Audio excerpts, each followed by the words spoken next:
But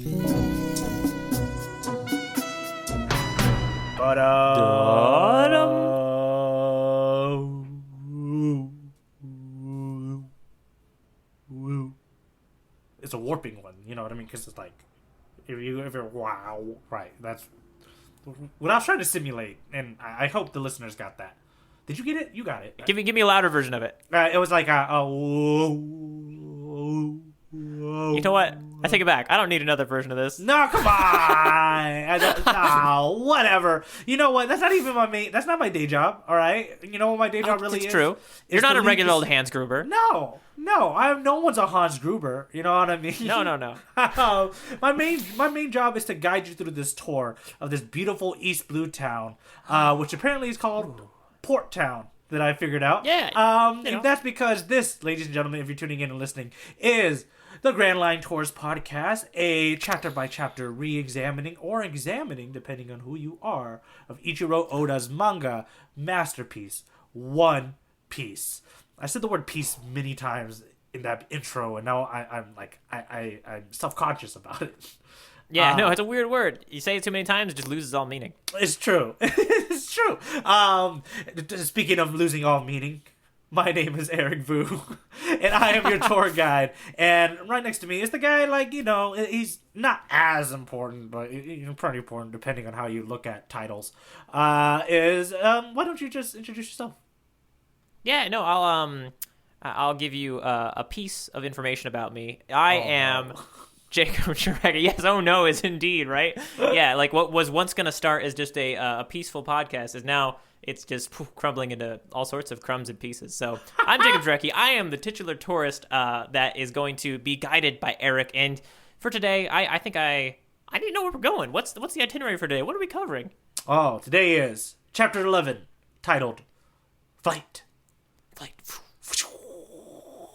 We come back at the start of this chapter, at the end of the battle that happened last chapter with Zolo defeating Buggy. What? That was easy. Even Zoro says this was a little anticlimactic. He said it was a little disappointing, which was really funny. Yeah. But everybody thinks it's fishy. Nami thinks it's fishy because all the crewmates, all of the Buggy pirates are just laughing. And not even in a very clever way. They also be like, he, which Luffy did comments go, they're kind of creepy. While Zoro is looking at Luffy trying to figure out how to open up his cage, he gets stabbed in the back by what?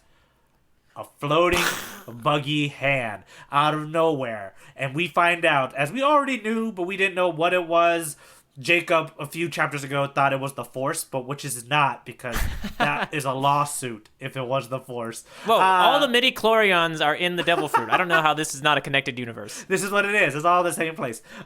We find out that Buggy is actually taking a bite, or has eaten the Devil Fruit titled the Chop Chop Fruit, which makes him the Chop Chop Man. Yes. Which is... okay, that's the thing. Yeah, no, I mean, hey, it makes sense. At least keeping it consistent, right? Right, and that means that his power is that he can separate himself into little pieces and float them around, apparently, which is a little nutty. But, this is the world of One Piece. This is where it is. This is our... is this our second Devil Fruit? It is our second Devil Fruit at this moment, huh? I think so. Yeah. Yeah, my mind says, we should have hit another one. I don't think we have, though. No, I don't think anyone else... Yes, this is the first one we've seen outside of Luffy, so it is kind of crazy and it's a little fun to see. During the fight, Zoro goes and he flips the cannon on Buggy and his pirates, which Nami then shoots at them, and they take that moment of chaos with the cannon shooting and all that good stuff to escape. Zoro gets that really cool moment where he says, "Don't get out of the cage. I'll just lift it, even though I'm bleeding out, and do all this thing. If I can't carry it, I'll carry you. I'll carry you," just like Samwise Gamgee to Frodo at the end of Harry Potter. As we keep going, we get this fun little moment of Nami realizing that pirates are good people, which is slowly starting to click in her mind. And then we end this chapter with Buggy declaring war on these three people who have kind of made him look like an idiot. Because, come on, man, you kind of are kind of dumb. So yeah. And that's no, that was very good. I think the only thing I can think of is at the end they do leave a lingering question about the key for Luffy's cage. Oh yes, because Zoro actually doesn't have it, and it's a little confusing. Because you're like, well, are they gonna get out? Is Zoro doomed to carry Luffy around in a cage? This is it. This is our new character. We thought he's gonna have to interact with the world through his elastic measures going through the cage. Right. That's it. This is all. Yeah. Any initial thoughts or any like just overarching thoughts on the chapter? Overall, this felt like another kind of just continuing of like what feels like a lot of action filled chapters. Like we got a lot going on. It's like, it's amazing to think that we've kind of just been sitting on top of this tavern for the whole last chapter and basically all this chapter too. I mean, we just got off of it at the end of this one. So I wonder if that's a thing where like it becomes not cool, maybe both as the reader and maybe for Ichiro Oda to not to stay in one place too long. I wonder if we'll ever beat like I wonder, I'm gonna have to keep track. Basically, if we ever stay like literally in the same 40-foot radius for over 2 chapters now. So this was kind of one of our longer ones, I think. Yeah, and it's I could definitely the bottle episode. All right, a bottleneck episode is what it is. I feel like what's happening is this is week by week now. This would have been like week 11 in real time. Yeah. If he was drawing these chapters, right? So it kind of makes sense for him to like maybe take his time. We're in the past, like we're talking like early chapters 1, like in the last arc, which was chapters 1 through 7. We saw that Romance Dawn took place over like 50 pages. I feel like this is what it is. Now he's just separating it into 2 weeks as opposed to like one giant chapter of just kind of exposition stuff to come out. Which is kind of leads to like the big reveal in this chapter. I guess the biggest point that we have to talk about is that Buggy is a double fruit user and he's the Chop Chop Man. Wait, did you say double fruit user? Double fruit. What did Devil fruit. Oh no, I thought you said double. And it almost made sense in my head because I thought this maybe you were like revealing something to me from the future where like, oh yeah, there's a reason that they always have like chop chop or like what is Luffy's fruit? What's Luffy's fruit? Gum. Gum. Yeah, no. See, I was like, oh, and that's why I thought maybe this was like a slang term for it. It's the devil fruit. It's the double fruit. But I guess we'll just have to hope that all the other tourists out there catch on and make that a thing. It's not just the devil fruit. It's also the double fruit. Yeah. So I think the one point I wanted to bring to your attention is that. And maybe to our listeners and all that good stuff, is the comparison now, like officially now. And I think about the whole themes of this arc and what we have in front of us is that Nami is kind of like the main character of this arc. Like it's introducing her, and she's stuck in between this place of like what pirates represent in her mind.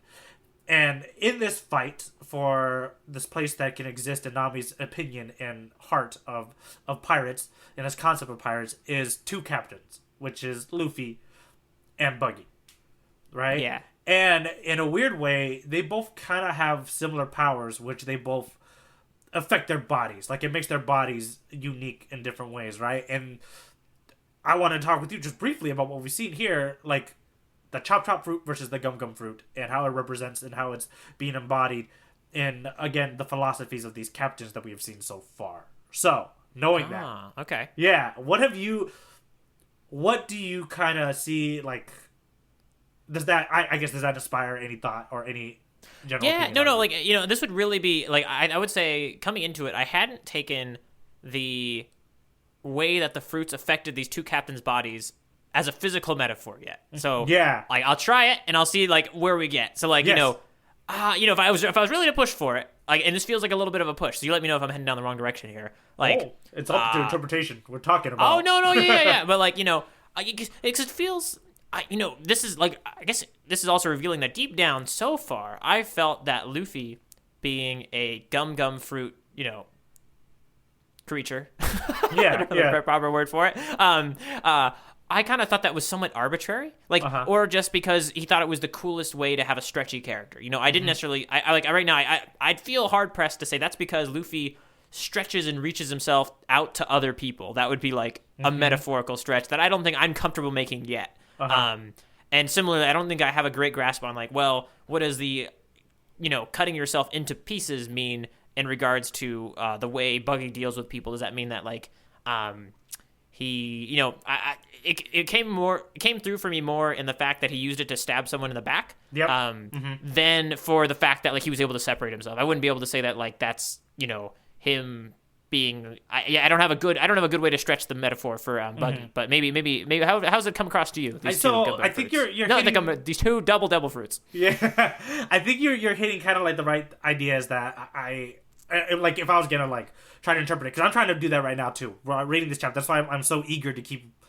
pushing the chapter because I kind of want to see if my ideas of it are going to pay off in this re-examining of this chapter. But a big thing for me that I noticed is that I did write down that like Luffy's stretchiness, his stretchy, and I wrote down that Luffy will stretch and contort himself to get to his goals and to protect the people he cares about.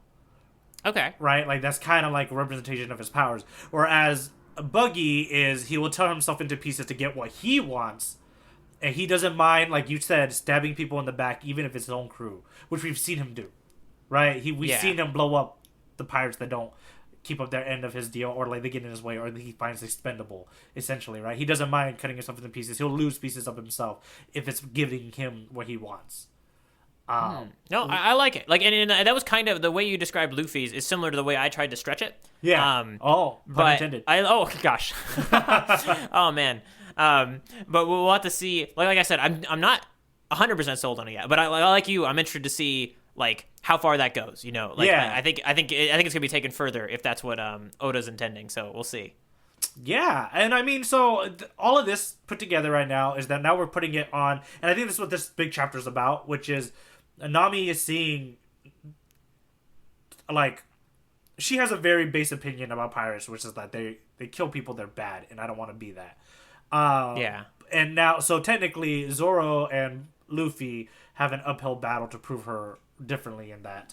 And I think that's what's happening in this chapter, right? And it's obvious that she's seeing that. It's obvious that she noticed the fact that Zoro was gonna bleed out to carry his captain off. Yeah, no, she definitely did. And it was you know, there's one moment of plot in this chapter that I want to check in with because I'm not sure if I totally exactly got it. And it had to do with when they were going to make their getaway, right? Like the way that Luffy indicates to Zoro what to do. I think what he says is something along the lines of they'll kill you the moment we go, and then like Zoro goes, I know what to do. And I was like, wait, how do you know what to do? That was kind of my initial thoughts. Or is it just they were just on the same wavelength and they just kind of came up with the same plan together? I think it's that thing too. This is where I start seeing, like, after rereading this chapter, there's a lot of information that we all of a sudden have to infer, which really didn't happen in the last, like, arc. I thought the last arc is very clear about what certain things are happening. But in the last chapter and this chapter, I think us as the readers are forced to start adding a little bit of our own, like, filling in pieces of information. But I do think it's that second thing you said, which I do think all of us, I think they just, these guys are only known for like 3 days, and apparently they're on the same wavelength already, but, you know, Nakama, dude. No. Power of... It works for me. Power of friendship, baby. Like, Nakama stuff is happening, which is really what it is. Any other thoughts about that, specifically, about this fight for Nami's opinion? Yeah, no, the fight for Nami's opinion, her philosophy, I like how, too, I think. It's shaking her... Because it's a philosophical idea that she has about opinion about pirates and about who's good and who's bad in her world. Yeah. Right?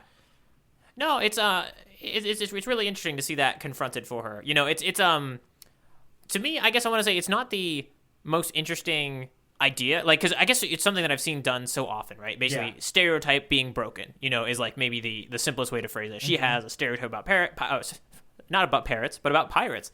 She has a stereotype about them. We have no idea what she thinks about parrots. Yeah. No, we don't. And actually, there hasn't been, for a pirate manga, I don't think there's been... has there been any parrots? I don't know. Okay, no. Keep an eye out for parrots, people. Let us know if we've missed any parrots that have been in any... There's been gum fruits. But yeah, no, I think to me, this is just like a really well-done iteration of that sort of theme, you know, like that sort of...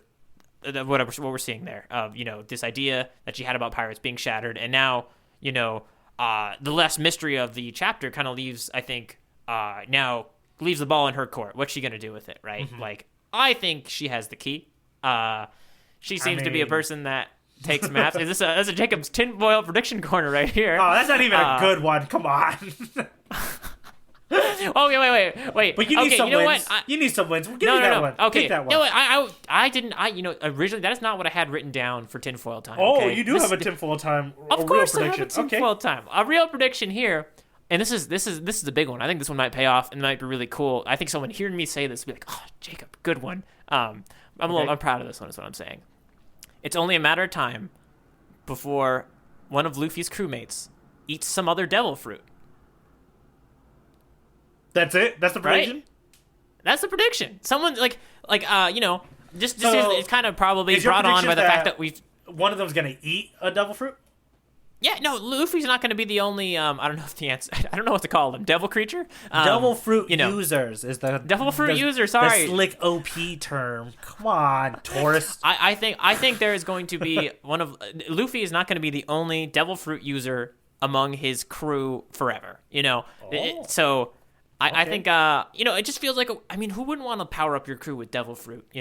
Like Yeah, at this point, right? Yeah, no, and so his crew's pretty light, so I think he needs some powerful crew members, I think, unlike other captains, Luffy's not so hardcore about being the biggest and the strongest, right? Maybe get a little jealous if someone gets a better devil fruit, but right now I wouldn't expect him to, right? I think he'd be like, yes, I got another cool crewmate. Luffy just get more jealous that they got a bigger plate of food than him. Is probably That's right. That's the only thing he cares about. He would just be jealous that they didn't split the fruit with him when they ate it, and they were just like, come on, Luffy, you already got a devil fruit. Chill out, man.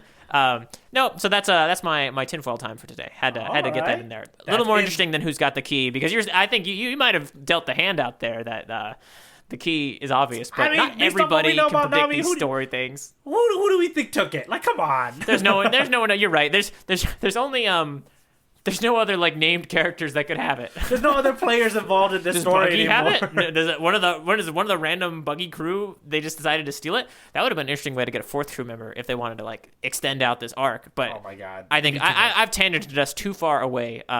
Bring us back. What any other interesting thoughts or discussions to have about Chapter 11, Flight? I'm pretty ready to laugh. So I don't know if you're ready. Oh, Can we yeah. Can we get to the ha-ha That guy's a freak. He's a freak, Eric. Look at him. He can.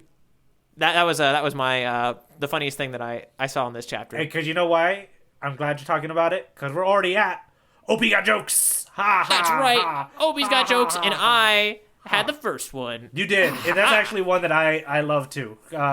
Yeah. The start of that joke is just he says that I ate the chop chop. Buggy says I ate the chop chop fruit and I am the chop chop man. And, yeah. And Luffy's initial reaction is like, "What a freak!" and then Ichiro Oda goes out of his way to just point out the fact that this is Rubber Man talking. Yeah, this is Gum Gum Man. Yeah, this is Gum Gum Man. Which is great, lovely. But also again, it's a funny joke. I like the joke a lot, but I forgot to mention this earlier because mostly I wanted to save it for the joke portion.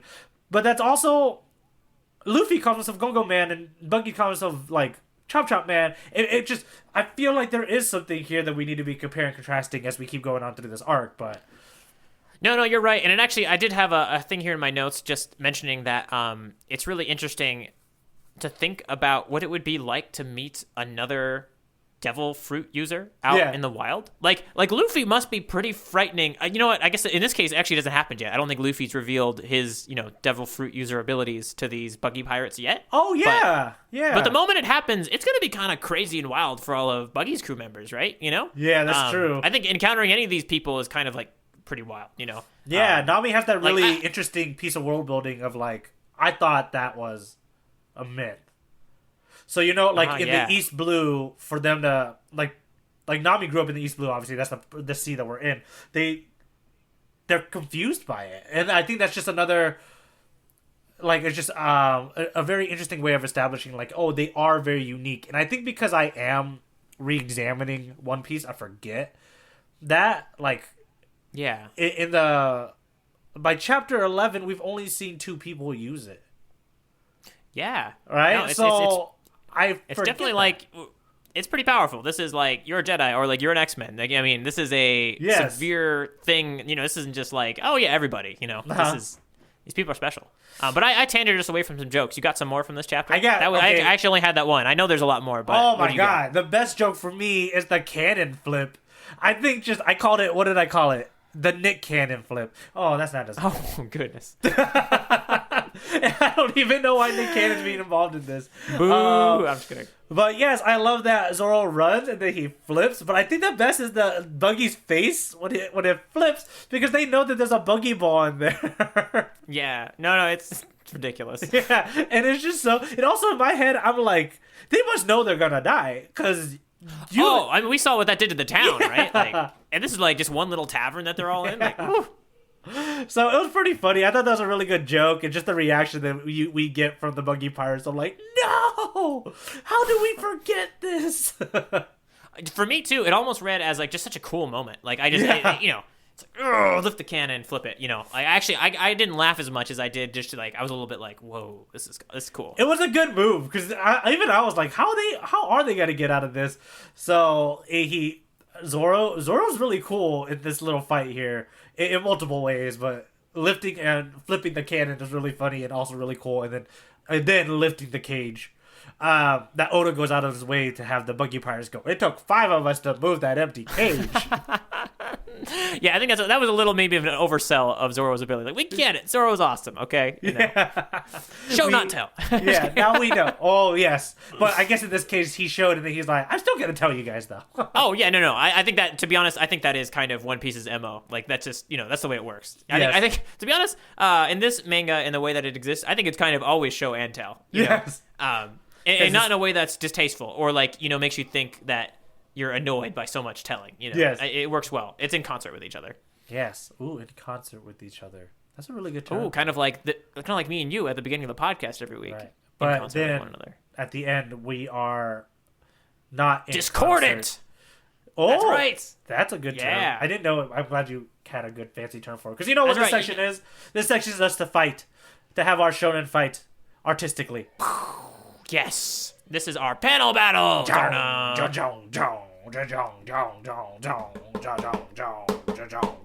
know what instrument that is, but it's the noise we're keeping. I like it. No, it's good. If it's not an instrument, it should be.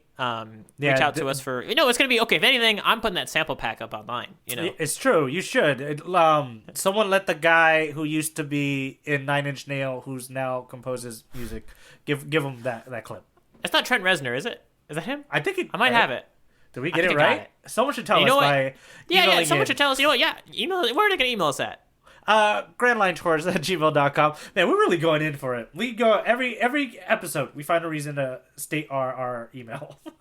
Yeah, and it's important because, to be honest, we'll have a lot of fun once we start hearing from some of the other tourists and or tour guides themselves out there. Because you don't even know what we're going to do yet. Like, we might read it out loud. We might, if you leave us your address, we might send you a stamp in the mail. There's the sky's the limit, is what I'm saying. Sky's the limit. The limit is sky's the sky. The limit. Right now, the limit is going to be the panels that fight. we are sending to attack each other. Yes. I have already picked my panel. Yeah, that's what you think. No, I have selected what I think to be the most emblematic, awesome, cool panel from this chapter, and Eric has done the same. And they go head to head in order to figure out, who's the winner, who's coming out with the gum uppercut. And I think I always think it's going to be me. Eric always thinks it's going to be him. One day we'll know the answer from all you tourists and tour guides out there. But right now, Eric, I think I would like you to open up my panel and see what's in store. Yeah, I'm taking a look at it right now. Which one am I looking at? Upper left. Upper left. Okay. So this is after the big reveal. Luffy has told Zoro to run. And Zoro's like, nah. But Zoro's like, oh, I get you, Captain. I got you. Wink, wink. Nami's freaking out. And Buggy goes, no, Zoro. You won't get away that easily. Chop, chop, cannon. I didn't even realize he named his move after a cannonball. And it goes, and we see the onomatopoeia noise of whoosh as his 2 hands fire with daggers. Daggers towards Zoro. And we get some cool action lines, and Buggy's in the back kind of shooting them like the force of shooting his hands has pushed him back.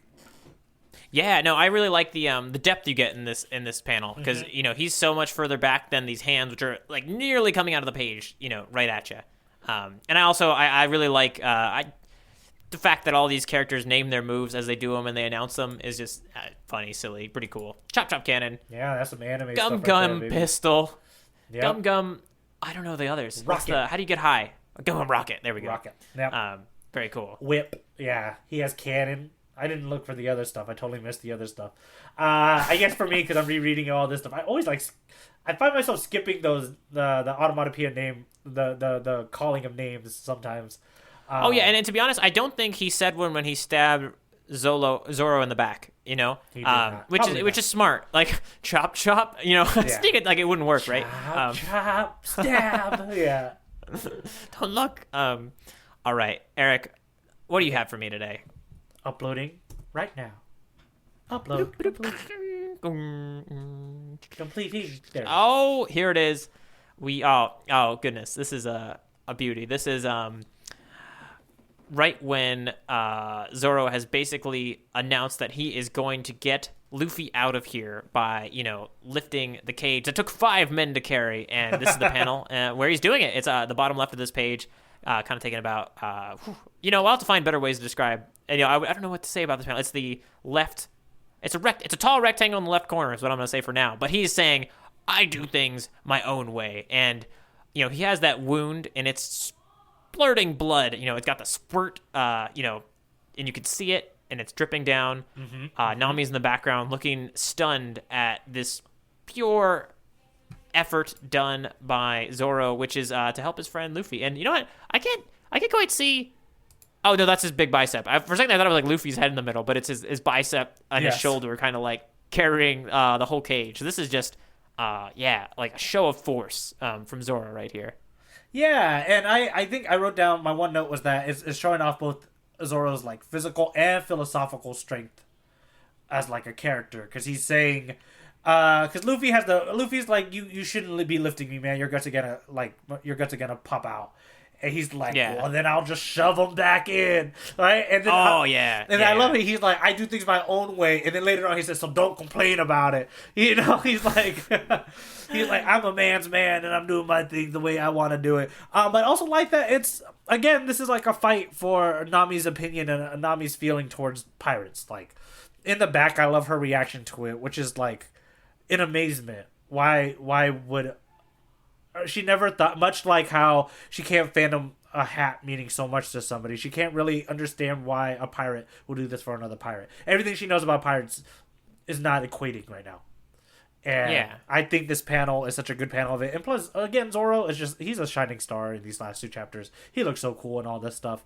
And like the dramatic blood squirt too, obviously, right? Like he kind of looks cool in a way that Luffy can't, to be honest, because Luffy doesn't have the Luffy's stretchy. Luffy looks cool almost by how unexpected what he does is. Oh, that's a better way to describe it. But yeah, when he stretches to do something fantastical, it's going to amaze us with, almost how crazy it is, right? Yeah. Well, this character is kind of more grounded, I guess, more like relatable in that we're just imagining like lifting a heavy object, having a wound on you, Luffy's a little bit out of this world. Yeah, he's as that myself, warrior archetype, right? That warrior hero story, like hero archetype that we typically see in regular, just other types of stories. Not as goofy. He's definitely not as goofy as Luffy. So he gets this. He gets this moment to be cool. Nice rhyme. Yeah. Goofy's Luffy. Goofy Luffy. Well, that's what it is. That's the battle. That's the fight. Both of these panels going after each other. And if you want to throw in your own panel, I mean, that's fair too, man. This is a shonen fight. You can show in and out when you want, baby. That's how this thing works. But the only way you can join the fight is by sending us an email and a screenshot of your panel at grandlinetourist@gmail.com. Indeed. grandlinetourist@gmail.com. All right. Okay. I feel like the cannon flip happened, and that's such a big piece that I loved. I think let's do the noise of a cannonball being fired. Oh, okay. And these are buggy balls, right? So these are the serious ones. Huge, yeah.